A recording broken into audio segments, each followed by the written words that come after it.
Hello everyone, my name is Justin Pan and today I'll be covering Period 5, which is approximately from 1844 to 1877. And Period 5 is mostly about slavery and the Civil War. So for today's agenda, I'll be covering North and South differences, American expansion, North-South tensions, the Civil War, the immediate impact, women's rights, and Native American conflict. So first off, North and South differences. The South is an agricultural economy, and the South is reliant on plantations and slaves. Due to the invention of the cotton gin by Eli Whitney, cotton became the cash crop of the South, and it was very profitable. And slaves made the cotton even more profitable. So slavery became a big part of the plantations because it maintained high profits. And eventually plantations became completely dependent on slave labor to run the farms. And although most Southerners didn't actually own slaves, non-slave owners also supported slavery because it needed the plantation owners to sell their products and loan them money. So, from 1800 to 1860, the slave population increased from 0.9 to 4 million, and cotton production also increased from 0.1 to 3.8 million bales per year. Meanwhile, in the North was an industrial economy, as you can see by all the factories that they built. So the Industrial Revolution occurred almost entirely in the North, where an abundance of water power allowed factories to be constructed and powered by the rivers. Now, the factories were funded through taxes and tariffs, which benefited the North because this allowed them to build factories. However, the tariffs severely hurt the Southern economy because the South is completely reliant on imports for all the machinery. Differences over taxes would further strain tensions later on. Now, the North, seeing not relying on slavery, objected to slavery because slavery seemed pretty bad. So slavery gradually phased out in the North because of good morals. And because slavery wasn't needed in the North, growing there, the abolitionist movement started in the North. In addition, the North didn't want slavery to expand into the territories. However, the South saw slavery as a part of their culture and was against it ending at all. So, continuing on. So, of course, the U.S. started as 13 colonies, and we've expanded since to cover most of the U.S. Well, cover a lot of the ground. So, this starts in 1803 with the Louisiana Purchase. And so, because France needed money and the U.S. wanted to expand, the French sold a ton of territory in the Mideast to the U.S. And this purchase basically doubled the size of the U.S. So this purchase started the idea of manifest destiny. So the actual phrase was started by John L. O'Sullivan, who said that the American claim is by the right of our manifest destiny to overspread and possess the whole of the continent, which Providence has given us for the development of the great experiment of liberty and self-government entrusted to us. So, essentially, the manifest destiny was the idea that the United States was destined by God to expand and spread democracy and capitalism across the entire North American continent. And this painting of American Progress by John Gass is pretty much the embodiment of manifest destiny. So as you can see, the woman in the center, who is called Progress, is being with her settlers, telegraph lines, trains, and a lot more to the east. To the west, where it's dark, and she's bringing the light. So it showed how the Americans thought they were doing a good thing by civilizing and expanding westward. So the westward migration of settlers leads to famous trails being created, such as the Oregon Trail. However, it also leads to conflict with the native population, the American Indians, which I'll cover later. So, in 1820, from the lands gained by the Louisiana Purchase, Missouri wants to join the Union and become a state. However, Missouri wants to become a slave state. And not only does the northern states not want slavery to expand into the territories, the addition of Missouri had to be added as a free state. In addition, they created the Missouri Compromise Line, where states below the line, latitude 3630, would be slave states, and above that, slavery would be banned in the U.S. So the compromise kept the balance of free and slave states from 11 each to 12 each. Now, moving on to the Texas Revolution of 1835 to 1836. So, due to manifest destiny, settlers kept on migrating westward, and settlers migrated into Texas. The Mexican government also encouraged settlers to move into Texas because settlers would act as a buffer against Native Americans. However, slowly but surely, the Americans began to outnumber the Mexicans there, and this created a problem when the Americans didn't want to follow Mexican rule. This was because Americans brought with them slavery, and in Mexico, slavery was banned. And this led to a rebellion. So, the Mexican General Santa Anna was faced off against General Sam Houston, who led the Texans. Although the Texan army was forced to retreat at first, the General Santa Anna was defeated at San Jacinto, and he was captured there. And this effectively ended the war. So Texas gained independence and formed the Republic of Texas, and asked to be annexed by the U.S. However, the northern states opposed annexing Texas because this would add a very powerful slave state to the Union and would disrupt the balance of free and slave states. So the annexation of Texas wouldn't happen for quite some time. It wouldn't happen until the election of 1844, where James K. Polk becomes president. So James K. Polk was a slave owner, and his base was in the South, so where he vowed not only to fight Britain for Oregon Territory, but he also heavily favored an annexation of Texas. So, this leads to the Oregon Treaty of 1846. Although Polk promised that he would fight Great Britain for the territory, he eventually compromised. So, since 1818, Oregon Country had been a joint occupation by the U.S. and Great Britain. However, Polk and Great Britain decided to settle the difference and create a boundary at the 49th parallel from Minnesota westward. And this ended the U.S.-Britain boundary dispute, and we gained this much territory, all the parts in yellow. Now, although Polk did promise to fight Britain for more territory, he decided not to because the U.S. was fighting another war at the same time, and they didn't want to fight both Britain and Mexico. So they ended up compromising. And the problem was, a lot of territory was disputed between the U.S. and Mexico. Now, while Mexico thought that the boundary was at another river, the U.S. thought that the boundary was at the Rio Grande. And so all the territory in green was what the U.S. thought the territory of Mexico should be, while the territory in yellow is what was the Mexicans thought the territory was. So this led to the U.S.-Mexican War, and the U.S. pretty much won every single major battle and captured the Mexican capital, effectively ended the war. So the war was heavily supported by Southerners and Democrats because it would allow them to gain a lot more land, which could lead to a lot more slave states. Northerners distrusted Polk because it seemed as if Polk started the war to add more slave states.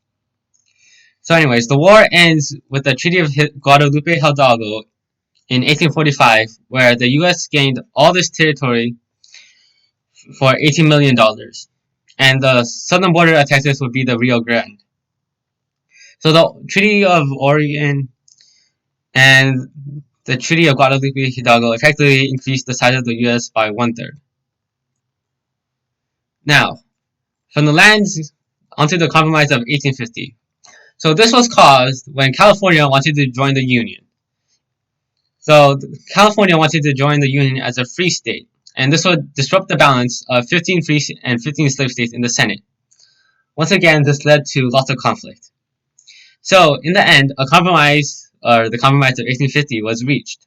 And this compromise stated that California would join the U.S. as a free state, and in the other territories gained from Mexico, um, thus in the other territories, voters would decide whether the state would become a free or slave state.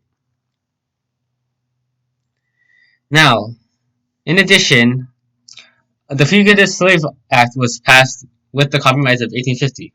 This Fugitive Slave Act was really harsh on runaway slaves, and it allowed officials to arrest anyone suspected of being a runaway slave. In addition, there wouldn't be a jury trial for anyone suspected to be a slave, and all citizens were required to help capture runaway slaves.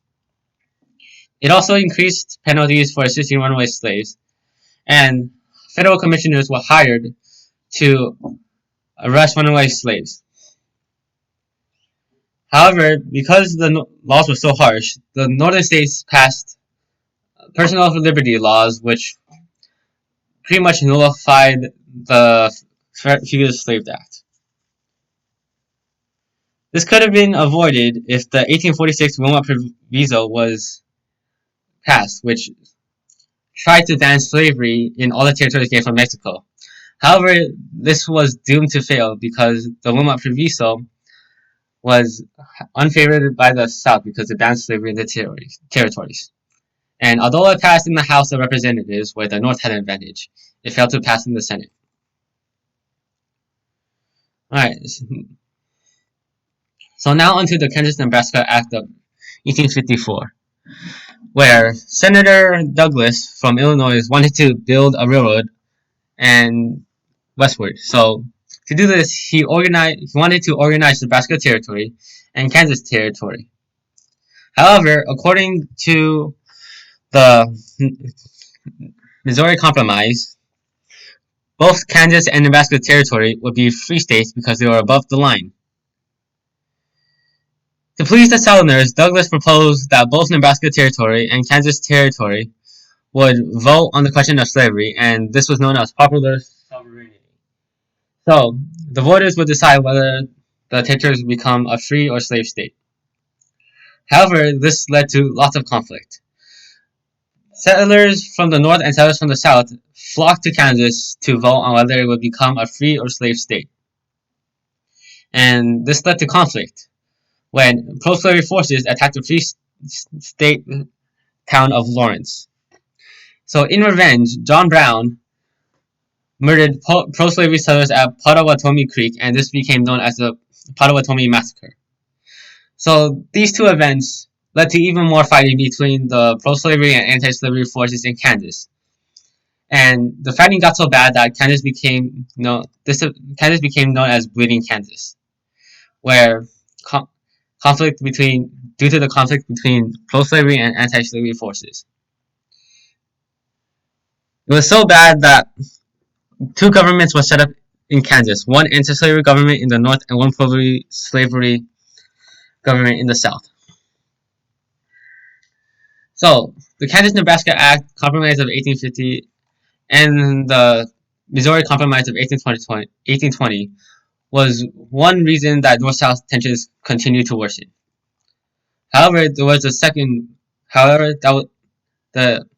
addition of free and slave states to the Senate was not the only reason leading up to the Civil War. So, due to really bad slave conditions, many minor slavery revolts happened in the early 1800th century. And finally, in 1831, a major slave revolt happened, known as Nat Turner's Slave Revolt. So Nat Turner was a slave who knew how to read, and he organized a slave revolt that resulted in the death of 51 white people.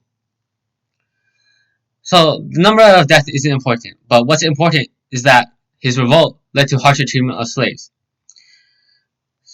Because his revolt led to a permanent fear of a slave revolt in Southerners, slaves no longer could gather together without an overseer, and it was now illegal to teach slaves to read. So the increasingly worse slave conditions led to the Underground Railroad, which freed slaves. One notable helper of the Underground Railroad was Harriet Tubman, who was an escaped slave and returned to help others escape all the way to Canada, where the U.S. law didn't affect them. So the Underground Railroad really angered the Southerners because this was theft of their property, and this resulted in harsher fugitive slave laws, just as the one passed in the Compromise of 1850, which of course led to the North passing laws against the harsher fugitive slave laws and worsened North-South tensions once again. Now, the Underground Railroad is just one part of the bigger abolitionist movement. So one notable abolitionist, Frederick Douglass, who was also, like Harriet Tubman, a former slave. And he is most famous for his July 4th speech. And this speech is known as What to the Slave is the 4th of July. So, as you all know, the 4th of July is a celebration of freedom and liberty of the United States. However, for all the slaves living in the South, it's really hypocritical because although everyone else has freedom and liberty, but they don't have any of the ideas that were preserved in the Declaration of Independence. The abolitionist movement continues with the creation of the Free Soil Party in 1848, which was created after the Wilmot Proviso, which wanted to prevent the expansion of slavery. The Free Soil Party copied the ideas of the Wilmot Proviso, and their goal was to prevent the expansion of slavery.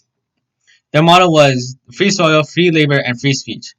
Although they didn't win the presidency, they won a few states, showing the growing abolitionist movement. Another part of the growing abolitionist movement was the book Uncle Tom's Cabinet, published by Harriet Beecher Stowe. So the book, although fictional, gave Northerners an idea of how terrible slave conditions were, and this strengthened the abolitionist movement. However, the South believed that it was a terrible misrepresentation of actual slavery conditions. Continuing on is the formation of the Republican Party. So the Republican Party was formed from both the Free Soil Party and anti-slavery Whigs. And the Republican Party formed because the Kansas-Nebraska Act in the same year allowed slavery where it had once been banned because of the Missouri Compromise. In general, the Republican Party was against the spread of slavery, and they gained a lot of seats in Congress. And their presidential candidate, John C. Fremont, although didn't win, won a ton of votes. So Southerners who deeply mistrusted the Republican Party because they believed that the Republican Party wanted to take away the slaves threatened secession if there ever was a Republican president.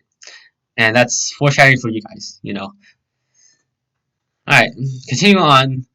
North-South tensions continued to decline with the Sumner-Brooks incident in Congress. So, Sumner, who was an anti-slave senator, denounced the South with a two-day speech, and especially targeted Andrew Brooks, who was a Southern senator. Now, Preston Brooks, who was related to Andrew Brooks, beat up Charles Sumner in Congress with a cane for the speech. Now, of course, the North was pretty outraged at this. However, the South viewed Brooks as a hero, and they even sent him a ton of canes for the one that he broke beating up Charles Sumner. And this worsened tensions even further, and even led to Congressmen carrying weapons in Congress because they feared of getting attacked. And finally, one more event that severely worsened North-South relations was the Dred Scott case. So the famous Supreme Court case, Dred Scott versus Sandford, occurred in 1857, featuring Dred Scott and Irene Sandford. So Dred Scott was a slave who was born into slavery and was sold to Dr. John Emerson Scott later on. Now, Emerson moved to Illinois and Wisconsin Territory, which were both free states, and then he moved back into slave states. And when Emerson died, the position of Scott transferred to his wife, who was Eliza Sanford, also known as Irene Emerson. So when Emerson died, Scott was transferred to Sanford, and Sanford refused to allow Dred Scott to buy his freedom. So of course, Scott wants to become free, so he sued for freedom. Now, Scott sued for freedom in the St. Louis Circuit Court based on two Missouri statutes. One statute allowed any person of color to sue for wrongful enslavement, and the other statute allowed any person taken to a free territory to automatically become free and could not be re-enslaved upon entering into a slave state. So although Dred Scott was pretty poor because he was a slave, he got funding from abolitionists, the church he attended, and the Blow family, which had previously owned them. So in 1847, the St. Louis Circuit Court ruled against them on a technicality. However, the court also granted them a retrial, and in the 1850 retrial, Scott won his freedom. However, in 1852, Irene appealed to a higher court, the Missouri Supreme Court, which reversed the decision and made Dred Scott a slave again. So, Dred Scott in 1853 filed a federal lawsuit with the U.S. Circuit Court, except the court ruled against him again. And so Dred Scott finally went up all the way to the Supreme Court. However, in 1857, the Supreme Court ruled against him once more, and Scott stayed a slave. So in the Supreme Court ruling, Chief Justice Taney, who wrote the majority opinion, ruled that all African Americans, free or slave states, are citizens and can't sue. This was because African Americans weren't meant to be included in the Constitution. In addition, the ruling also said that Congress couldn't ban slavery, which was technically property, in the territories, due to the Bill of Rights. So the ruling pleased the South greatly because it was pretty much all pro-slave. However, the North was severely angered by the ruling. And although the goal of the Supreme Court was to settle the slavery debate, it failed really badly to settle the slavery debate and further worsened tensions between the North and the South. And the final event before the Civil War is the failed revolt by John Brown. So, of course, John Brown was the guy that committed the Potawatomi Massacre. And once again, in 1859, he wanted to end slavery. So, in 1859, he decided to start a slave rebellion by capturing Harper's Ferry, which was a federal armory. So, he planned to arm the slaves with the weapons that he got from the armory and start the slave revolt. However, no slaves joined his revolt, and he was eventually captured by General Lee and U.S. Marines, and John Brown was executed. Although Southerners were very angry and fearful of John Brown trying to start another slave revolt, the Northerners sympathized with Brown because they supported his cause of abolitionists. Alright, now the final event before the 1860 election was the Lincoln-Douglas debates. So, Lincoln was a rising political figure who was known for his harsh views on slavery, and Douglas was known for his compromise for the Kansas-Nebraska Act. Now, they were both running for the position of Illinois senator. So in 1858, they debated over they hosted public debates. So, one notable thing that Douglas proposed during this time was the Freeport Doctrine, which said that the exclusion of slavery in its territory, where it was legal, could be determined by the refusal of voters to enact any laws that would protect slave property. Although Douglas won the Illinois Senate seat, the Freeport Doctrine made him very unpopular in the 1860 election, and Lincoln, through the debates, gained national attention.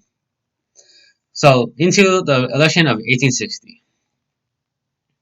So, Lincoln, the Republican, wanted to end slavery in the territories, not abolish slavery, which is an important misconception by the South. Douglas, which was the Northern Democrat, supported popular sovereignty in the territories. Bell, who was part of the Constitutional Union Party, which was formed from Whigs and Know-Nothings, wanted to follow the Constitution and unify the nation. And finally, the last candidate was Breckinridge, who was the Southern Democrat. Now Breckinridge wanted the federal protection of slavery everywhere. So, of course, everyone knows that Lincoln won the election, and this was partially due to because the Democrat Party split into two. Lincoln won the election even though he wasn't on the ballots of most southern states. And of course, his election caused the formation of the Confederate States of America. So this was because the South believed that they can leave the Union at any time if the government doesn't protect their rights, which is similar to the nullification crisis. In general, the South was against the election of presidents whose opinions and purposes are hostile to slavery. The acute of mistrust of Lincoln and the Republican Party, who had stated and who had stated harsh views against slavery, led to the formation of the Confederacy. So Jefferson Davis would become the leader of the Confederate States, leader of the Confederacy, and the Confederacy was basically mirrored the U.S. except slavery was legal. So a lot of states seceded.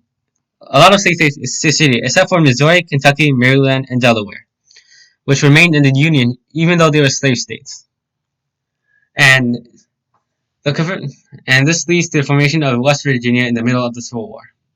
Now, in a last-ditch attempt to prevent the secession, the Crittenden Compromise was proposed. This included 6 constitutional amendments and 4 congressional resolutions, which forbade the abolition of slavery on federal land in slaveholding states, compensated slaveholders for runaway slaves, restored the Missouri Compromise line, repealed Northern Liberty laws, and a final amendment which prevented the changing of the previous amendments and the repeal of the 3/5 Compromise. However, the plan was opposed by Lincoln and other Northern Republicans, and failed to prevent the Civil War. So the Civil War, because the Confederacy and Southern states seceded from the Union, it caused the Civil War. Because Lincoln and the North believed that the states couldn't just leave the Union whenever they wanted. So the Northern advantages included the factories, a lot greater population, a developed economy, more railroads, and complete naval superiority. The Southern advantages included high motivation, better generals such as Robert E. Lee, and they were fighting a defensive war, so they had the advantage because they knew the terrain better.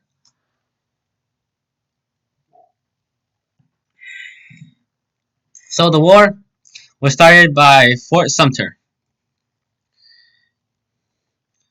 So this fort was in South Carolina, and that's where the first shots of the Civil War were fired.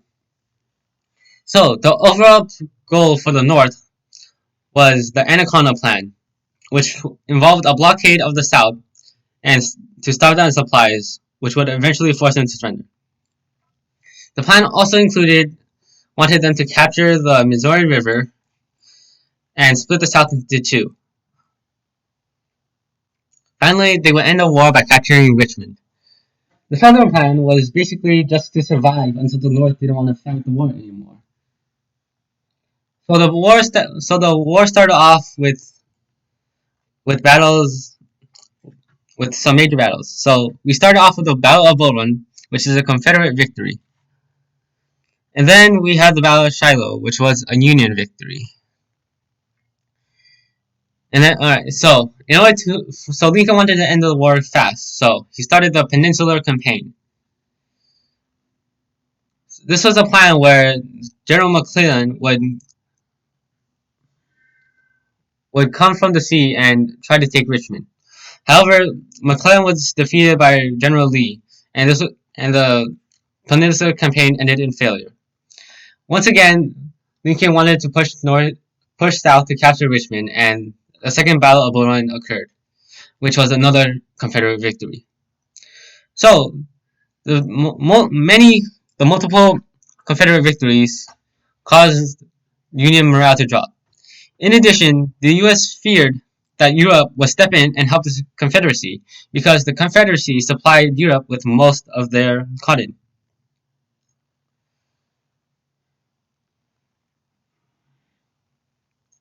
So, finally, the Confederacy goes on the offensive, and you should mark down this battle, which is the Battle of Antietam. So, General Lee pushed north and tried to threaten DC and end the war. However, he was met at the Battle of Antietam, where the North, where although it was a stalemate, it forced the Confederate army back and was considered a Northern victory. Now, the victory of Antietam turned the tides of the war and led to the Emancipation Proclamation. So, Lincoln decided to pass the Emancipation Proclamation due to the victory at Antietam, which freed all the slaves in rebellious states. Although this didn't immediately free any states, it encouraged states in the South to run away. And the Emancipation Proclamation also prevented Europe from stepping in because the North is now fighting a just war because they wanted to abolish slavery. So once again, the Union tries to capture Richmond, and they fight, and they try again, and this leads to a battle at Fredericksburg, which is another Union loss. And they try again with the Battle of Chancellorsville, which is another Union loss. And the North becomes even further demoralized. So now, once again, the South hopes to threaten the North by approaching DC and forcing the North to end the war. And this leads to the Battle of Gettysburg, which is one of the most important battles in the Civil War. So this battle is one of the bloodiest battles in the Civil War, and it was won by the Union. So basically, General Lee decided to split up his army and advance to capture DC. However, his plans were found out by a Union soldier because the plans were left at one of his camps. So a Union army was able to meet Lee's army, and the battle was fought outside of Gettysburg. And this resulted in a Union victory. Battle of Gettysburg permanently ended the Southern offensive because they lost way too many troops during the battle. And on the same day, Vicksburg also fell. Vicksburg was captured by Ulysses S. Grant, and this split the South and allowed Union to gain control of the Mississippi, which was part of their Anaconda Plan. So after the Battle of Gettysburg, the Gettysburg Address was delivered, and this is pretty much the most famous speech ever in the history of the U.S. So Lincoln gave the speech in order to state the need for the U.S. to continue to fight the war in order to protect liberty and freedom. He said that the U.S. needs to stick to the ideals of freedom even though in tough times, and even though the war is tough, that the Union will prevail and better times will arise. So anyways, continuing on, another battle.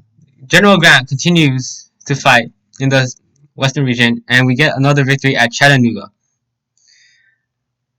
And then once again, he pushes south to Atlanta, which results in another Union victory.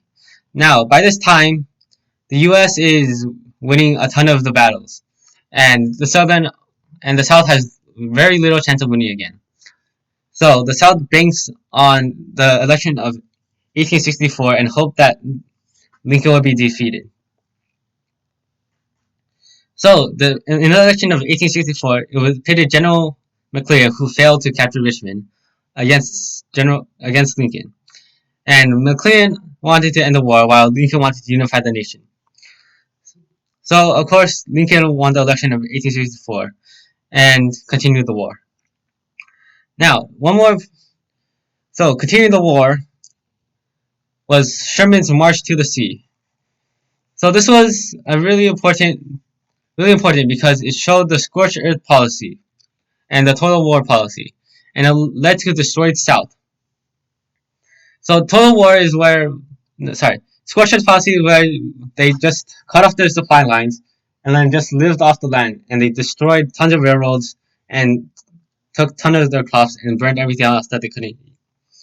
And this led to lots of resentment after the war, and the South was pretty much destroyed. Meanwhile, Grant took control of the entire army and started pushing north to Richmond once again. Although Grant took severe casualties at the Battle of at, at the Battle of the Wilderness and the Battle of Nashville and other battles, Grant knew that Lee was running out of troops, while the North had tons of reinforcements. And finally, this ended with the siege of Petersburg outside of Richmond, which led to a Union victory, and Lee was forced to retreat, where he was eventually surrounded outside of Appomattox Courthouse. And that was where the war pretty much ended. So at the center of Appomattox Courthouse, Grant offered Lee generous terms of surrender.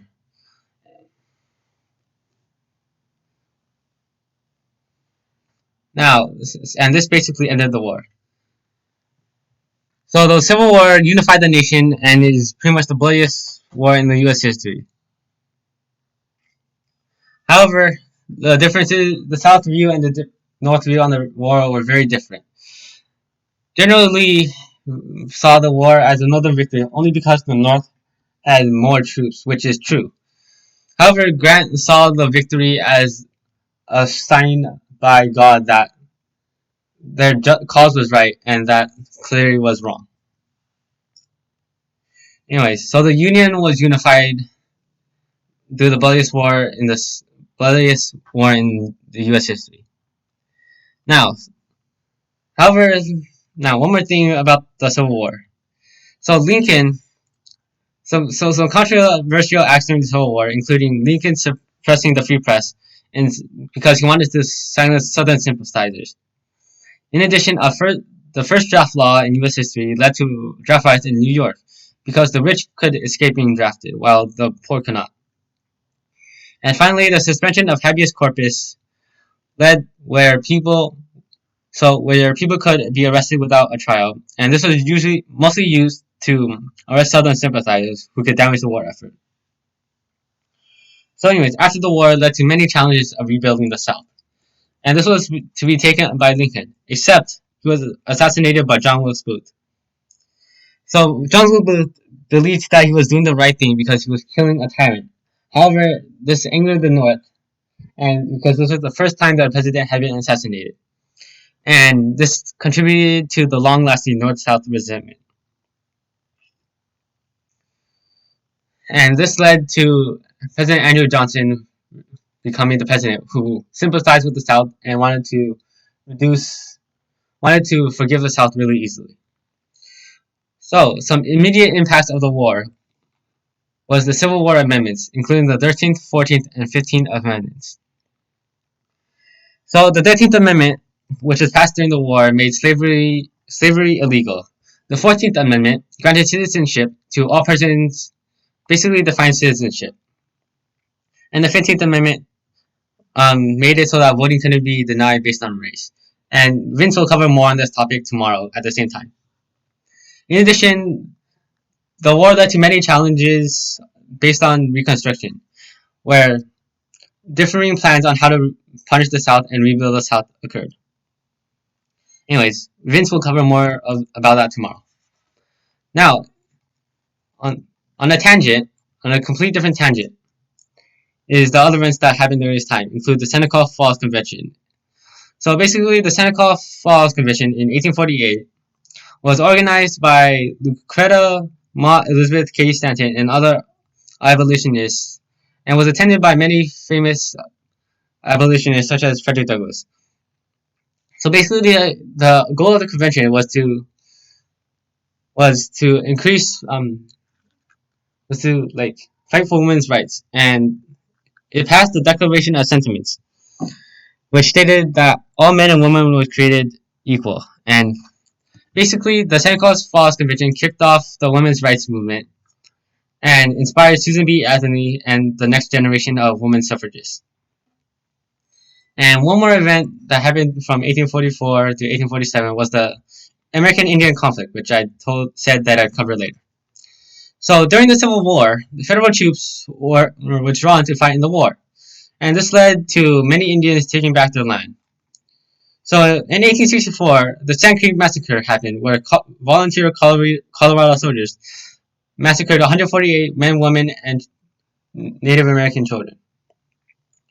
So this eventually led to Red Cloud's War from 1866 to 1868, where the U.S. wanted to build a Bozeman Trail from Wyoming through Montana to help miners. However, this went through Indian territory, and a war started led by Red Cloud, who was a Sioux chief. So Red Cloud pretty much harassed anyone going on the trail, and in the end, the U.S. was forced to sign a treaty, abandon the road, and establish the Great Sioux Reservation, which is about all this area. However, soon after, gold was discovered on the Native American lands, and the U.S. decided to ignore the treaty and invade the Sioux territory. So, of course, once again, the Sioux resisted, and two notable leaders during this time were Sitting Bull and Crazy Horse. And this led to the 1876 Battle of Little Bighorn and Custer's famous last stand, where his entire troop was wiped out. Although the Sioux won the Battle of Little Bighorn, the U.S. government still forced the Sioux to leave and confine them to the reservation. And one other Native American conflict was the Red River War against the Southern Plains Indians, where the U.S. wanted to remove the Indians and place them on reservations. Of course, the U.S. was also supposed to supply the Indians and give them hunting grounds. However, commercial buffalo hunters ignored the treaty, and this led to a war by the Southern Plains Indians. So, of course, the overpowering U.S. Army forced the Indians back onto the reservations, and this led to even more conflict in 1885, where Geronimo led attacks against settlers until he was eventually captured and died. And finally, the last Native American conflict was the 1890 Wounded Knee Massacre, where 150 Indians were killed by the U.S. Army. So, during this time, the U.S. destroyed life for tens of thousands of Native Americans, and it's one of the blemishes on U.S. history. Anyways, that's all for today. Check back in tomorrow from 2 to 3, and Vince will be covering Period 6, which is basically the rest of Reconstruction. Alright, if you have any questions, join our Discord. Thank you.